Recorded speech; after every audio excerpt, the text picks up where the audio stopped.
श्री राम जय जय राम, श्री राम जय जय राम, श्री राम जय जय राम, श्री राम जय जय राम। ओम श्री गणेशाय नमः, ओम श्री गुरुवे नमः, ओम श्री सीतारामचंद्राभ्यां नमः, ओम उमा महेश्वराभ्यां नमः, ओम श्री एकादशी दक्षिणेश्वर धाम दरखासी हनुमते नमः। शान्ताकारं भुजगशयनं पद्मनाभं सुरेशं, विश्वाधारं गगनसदृशं मेघवर्णं शुभांगं, लक्ष्मीकान्तं कमलनयनं योगिभिर्ध्यानगम्यं, वन्दे विष्णुं भवभयहरं सर्वलोकैकनाथं। यं ब्रह्मा वरुणेन्द्ररुद्रमरुतः स्तुवन्तु दिव्यैस्तवै, वेदैः साङ्गपदक्रमोपनिषदैर्गायन्ति यं सामगा, ध्यानावस्थितद्गतेन मनसा पश्यन्ति यं योगिनो, यस्यान्तं न विदुः सुरासुरगणा, देवाय तस्मै नमः। नीलाम्बुजश्यामलकोमलाङ्गं सीतासमारोपितवामभागं, पाणौ महासायकचारुचापं नमामि रामं रघुवंशनाथं। श्लोकाभिरामं रणरङ्गधीरं राजीवनेत्रं रघुवंशनाथं, कारुण्यरूपं करुणाकरं तं श्रीरामचन्द्रं शरणं प्रपद्ये। वंशीविभूषितकरान्नवनीतदाभात्, पीताम्बरादरुणबिम्बफलाधरोक्षात्, पूर्णेन्दुसुन्दरमुखादरविन्दनेत्रात्, कृष्णात् परं किमपि तत्त्वमहं न जाने। भवानी शङ्करो वन्दे शुद्धा विश्वासरूपिणो, याभ्यां विना न पश्यन्ति सिद्धा स्वान्तस्तमीश्वरम्। मनोजवं मारुततुल्यवेगं, जितेन्द्रियं बुद्धिमतां वरिष्ठं, वातात्मजं वानरयोधमुख्यं, श्रीरामदूतं शरणं प्रपद्ये। मूकं करोति वाचालं पङ्गुं लङ्घयते गिरिं, यत्कृपातमहं वन्दे परमानन्दमाधवम्। गुरुर्ब्रह्मा गुरुर्विष्णु गुरुर्देवो महेश्वरः, गुरुसाक्षात् परब्रह्म तस्मै श्रीगुरुवे नमः। अज्ञानान्धकारस्य ज्ञानाञ्जनशलाकया चक्षुरुन्मीलितं येन तस्मै श्रीगुरुवे नमः। श्री राम जय राम, श्री राम जय जय राम। सत्संग क्रम में आज श्रीमद् भगवद गीता के त्रयोदशों अध्याय 13वें अध्याय का कथन श्रवण किया जा रहा है, जिसमें 12वें अध्याय के आरंभ में अर्जुन ने पूछा कि आप सगुण साकार की उपासना करने वाले और अव्यक्त अक्षर अर्थात निर्गुण निराकार की उपासना करने वाले, इन दोनों में कौन श्रेष्ठ हैं।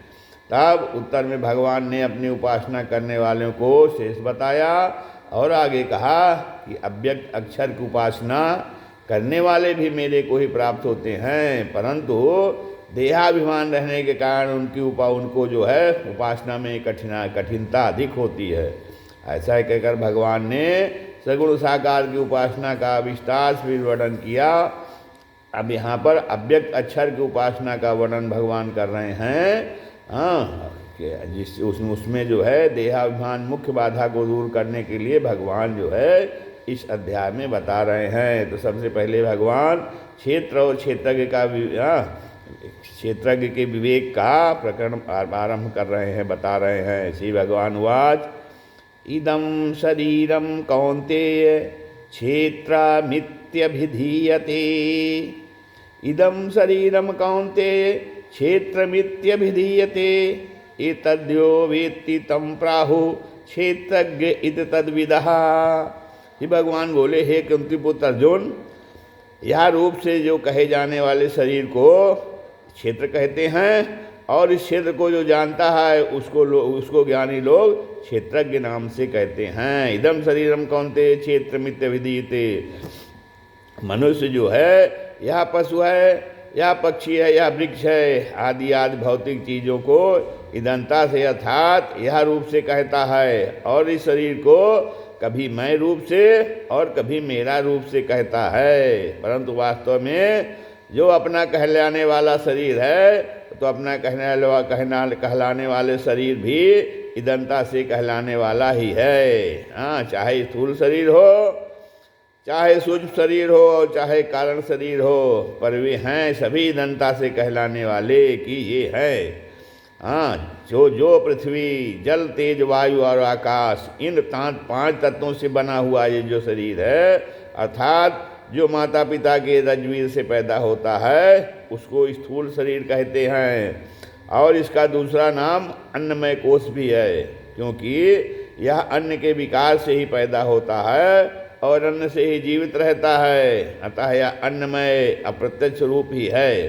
अतः यह अन्नमय अन्न स्वरूप ही है। तब इंद्रियों का विषय होने से यह शरीर इदम माने यह कहा गया है। इंद्रियों का विषय होने से 5 ज्ञानेंद्रियाँ, 5 कर्मेंद्रियाँ, 5 प्राण, मन और बुद्धि, ये जो है कुल 17 तत्व हुए। इन 17 तत्वों से बने हुए को सूक्ष्म शरीर कहते हैं। 5 ज्ञानेंद्रियाँ, 5 कर्मेंद्रियाँ, 5 प्राण, मन और बुद्धि, 5 प्राण, मन और बुद्धि, इन 17 तत्वों में से प्राणों की प्रधानता को लेकर यह सूक्ष्म शरीर प्राणमय कोश, मन की प्रधानता को लेकर यह मनोमय कोश और बुद्धि की प्रधानता को लेकर यह विज्ञानमय कोश कहलाता है।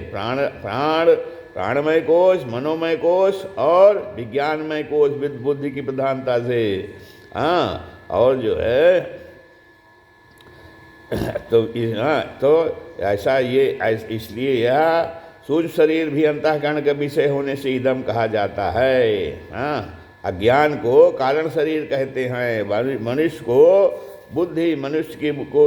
को बुद्धि तक का तो ज्ञान होता है, पर बुद्धि से आगे का ज्ञान नहीं होता, इसलिए ऐसे अज्ञान कहते हैं। हाँ, और यह जो है, यह अज्ञान संपूर्ण शरीरों का कारण होने से कारण शरीर कहलाता है।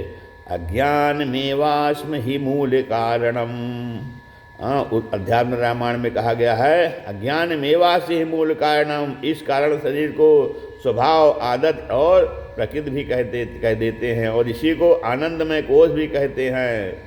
जागृत अवस्था में स्थूल शरीर की प्रधानता होती है और उसमें सूक्ष्म तथा कारण शरीर भी साथ में रहता है, और सप्तम अवस्था में सूक्ष्म शरीर की प्रधानता होती है और उसमें कारण शरीर भी साथ में रहता है। और सुषुप्त अवस्था में स्थूल शरीर का ज्ञान नहीं होता रहता, जो कि सुषुप्त अवस्था में स्थूल शरीर का ज्ञान नहीं रहता, जो कि अन्नमय कोश है, और सूक्ष्म शरीर का भी ज्ञान नहीं रहता, जो कि प्राणमय, मनोमय एवं विज्ञानमय कोश है।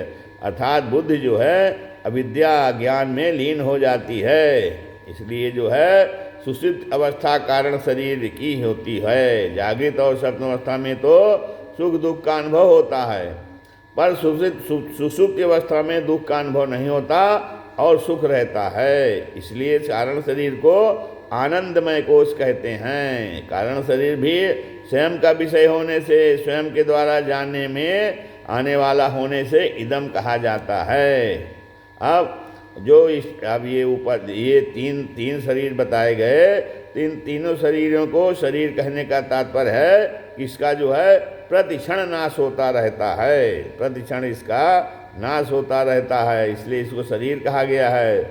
इनको कोश कहने का तात्पर्य है जैसे जो है चमड़े से बनी हुई थैली में तलवार रखने से उसको म्यान संज्ञा हो जाती है, ऐसे ही जीवात्मा के द्वारा इन तीनों शरीरों को अपना मानने से, अपने को इनमें रहने वाला मानने से इन तीनों शरीरों की कोश संज्ञा हो जाती है।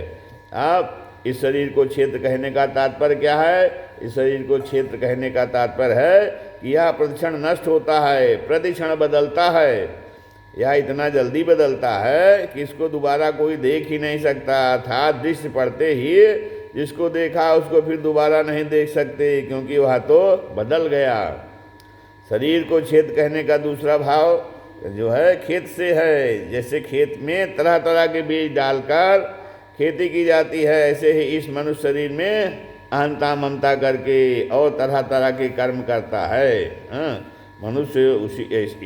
इस मनुष्य शरीर में मनुष्य जो है शरीर में अहंता ममता करता है, और अहंता ममता करके जीव जो है तरह तरह के कर्म करता है। अब उन कर्मों के जो है संस्कार अंतःकरण में पड़ते हैं, और वे संस्कार जब जो है फल के रूप में प्रकट होते हैं तब दूसरा शरीर मिलता है, चाहे देवता का मिले, पशु पक्षी कीट पतंग का मिले। तो जिस प्रकार खेत में जैसा बीज बोया जाता है वैसा ही अनाज पैदा होता है, उसी प्रकार इस शरीर में जैसे कर्म किए जाते हैं उनके अनुसार ही दूसरे शरीर परिस्थिति आदि मिलते हैं। तात्पर्य है इस शरीर में किए गए कर्मों के अनुसार ही यह जीव बार बार जन्म मरण रूप जो है फल भोगता है। इसी दृष्टि से इसको क्षेत्र माने खेत कहा गया है।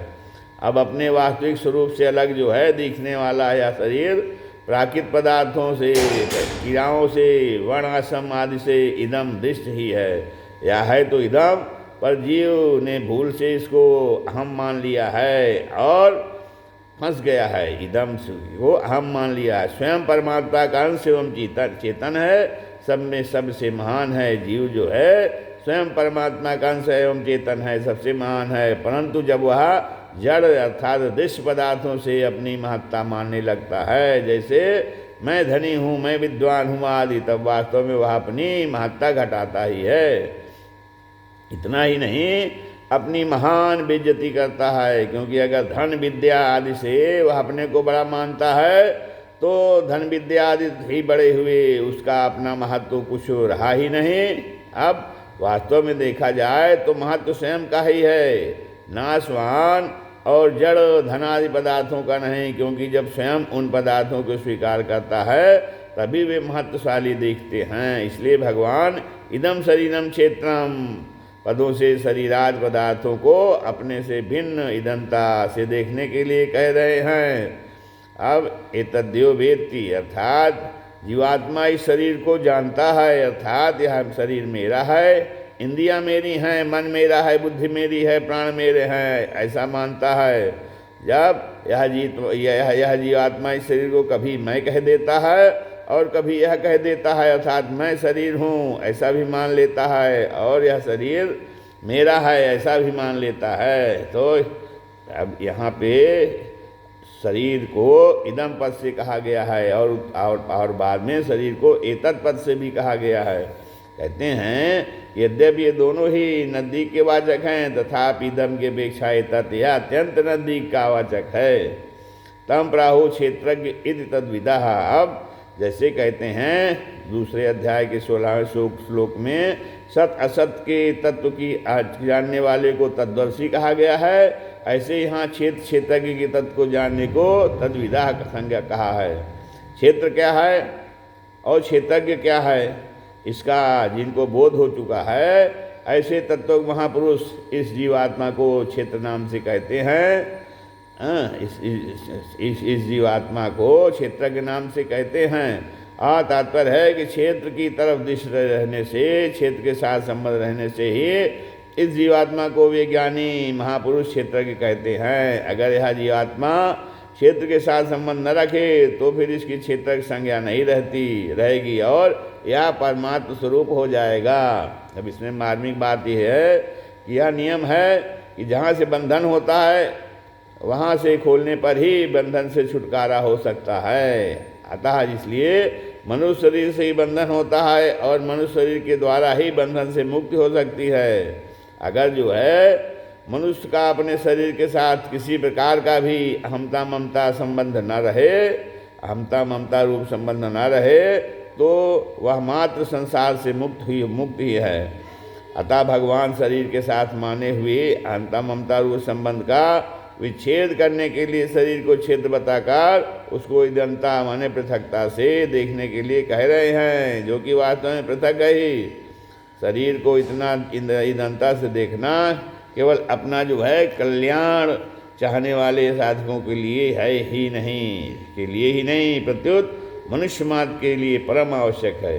इसका कारण है कि अपना उद्धार करने का अधिकार और अवसर मनुष्य शरीर में ही है। यही कारण है गीता का उपदेश आरंभ करते ही भगवान को ने सबसे पहले शरीर और शरीरी की पृथकता का वर्णन किया है। इदम का अर्थ है यह, अर्थात अपने से अलग दिखने वाला सबसे पहले दिखने में आता है। पृथ्वी जल तेज वायु तथा आकाश से बना यह स्थूल शरीर है, यह दृश्य है और परिवर्तनशील है। इसको देखने वाले हैं नेत्र। जैसे दृश्य में रंग, आकृति, अवस्था, उपयोग आदि सभी बदलते रहते हैं, पर उनको देखने वाले नेत्र एक ही रहते हैं। ऐसे ही शब्द, स्पर्श, रूप, रस और गंध रूप विषय भी बदलते रहते हैं, पर उनको जानने वाले कान, त्वचा, नेत्र, जिह्वा और नासिका एक ही रहते हैं। आप जैसे नेत्रों में से ठीक दिखना, कम दिखना और बिल्कुल न दिखना, ये नेत्रों से होने वाले परिवर्तन मन के द्वारा जाने जाते हैं। ऐसे ही कान, लज्जा, जिह्वा और नासिका में होने वाले परिवर्तन भी मन के द्वारा जाने जाते हैं। अतः जो है पांचों ज्ञानेंद्रियां कान, त्वचा, नेत्र, जिह्वा और नासिका भी दृश्य है। कभी क्षुब्ध और कभी शांत, कभी स्थिर और कभी चंचल, ये मन में होने वाले परिवर्तन बुद्धि के द्वारा जाने जाते हैं। अतः मन भी दृश्य है। कभी ठीक समझना, कभी कम समझना और कभी बिल्कुल न समझना, ये बुद्धि में होने वाले परिवर्तन स्वयं जीवात्मा के द्वारा जाने जाते हैं। इसलिए अतः बुद्धि ही भी दृश्य है। बुद्धि आदि के द्वारा दृष्टा स्वयं जीवात्मा में कभी परिवर्तन हुआ नहीं है, नहीं होगा, परिवर्तन हुआ नहीं है, नहीं होगा नहीं और होना संभव भी नहीं। यह सदा एक रस रहता है, अतः वह कभी किसी का दृश्य नहीं हो सकता। अब इंद्रियां अपने अपने विषय को तो जान सकती हैं, पर विषय अपने से पर अर्थात सूक्ष्म, श्रेष्ठ और पैसा प्रकाशक इंद्रियों को नहीं जान सकते। इसी तरह जो है इंद्रियां और विषय मन को नहीं जान सकते, मन इंद्रियां और विषय को बुद्धि नहीं जान सकते, तथा बुद्धि मन, इंद्रियां और विषय स्वयं को नहीं जान सकते। न जानने में मुख्य कारण यह है कि इंद्रियां, मन और बुद्धि तो सापेक्ष दृष्टा हैं, अर्थात एक दूसरे की सहायता से केवल अपने से स्थूल शरीर को देखने वाले हैं, किंतु स्वयं जीवात्मा शरीर, इंद्रियां, मन और बुद्धि से अवश्य सूक्ष्म और शेष होने का निरपेक्ष दृष्टा है, अर्थात दूसरे किसी की सहायता के बिना खुद ही देखने वाला है। आप इस प्रकार से ऊपर ऐसे विवरण से यद्यपि इंद्रियां, मन और बुद्धि को भी दृष्टा कहा गया है, तथापि वहाँ भी यह समझ लेना चाहिए कि स्वयं जीवात्मा के साथ रहने पर ही इनके द्वारा देखा जाना संभव होता है। कारण कि मन, बुद्धि आदि जड़ प्रकृति का कार्य होने से स्वतंत्र दृष्टा नहीं हो सकते, अतः स्वयं ही वास्तविक दृष्टा हैं। दृश्य पदार्थ शरीर, देखने की शरीर, नेत्र, मन, बुद्धि और देखने वाला, इन तीनों में गुणों को विस्तार जो है भिन्नता होने पर भी तात्विक रहता है, एकता है। कारण कि तात्विक एकता के बिना देखने का आकर्षण, देखने की सामर्थ्य और देखने की प्रकृति सिद्ध ही नहीं होती।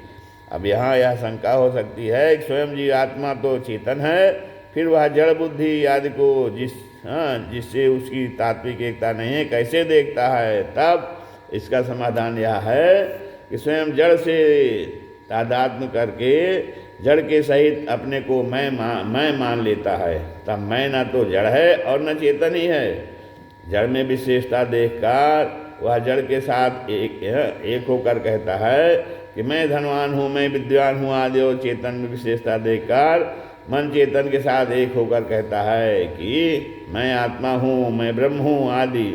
यही प्रकृतिगम पुरुष है। यदि यही प्रकृतस्थ पुरुष हैं जो प्रकृति जन्य गुणों के संग से ऊंच नीच योनियों में बार बार जन्म लेता रहता है। तात्पर्य यह निकला कि प्रकृतस्थ पुरुष में जड़ और चेतन दोनों अंश विद्यमान हैं। चेतन की रुचि परमात्मा की तरफ जाने की है, किंतु भूल से उसने जड़ के साथ तादात्म्य कर लिया। तादात्म्य में जो जड़ंश है उसका आकर्षण प्रवृत्ति जड़ता की तरफ होने से यही सजातीता कारण वह बुद्धि आदि का दृष्टा बनता है। जो है देखिए, यह नियम है कि देखना केवल सजातीयता में ही संभव होता है, अर्थात दृश्य, दर्शन और दृष्टा के एक ही जात के होने से देखना होता है, अन्यथा नहीं। इस नियम से यह पता चल लगता है कि स्वयं जीवात्मा जब तक बुद्धि आदि का दृष्टा रहता है, तब तक उत्तर में बुद्धि की जात की जड़ वस्तु है, तब तक जो है तब तक उसमें बुद्धि की जात की जड़ वस्तु है, अर्थात जड़ प्रकृति के साथ उसका माना हुआ संबंध है। यह माना हुआ संबंध ही सब अनर्थों का मूल है। इसी माने हुए संबंध के कारण वह संपूर्ण जल प्रकृति अर्थात बुद्धि मन इंद्रियां विषय शरीर और पदार्थों का दृष्टा बनता है। श्री राम जय जय राम। श्री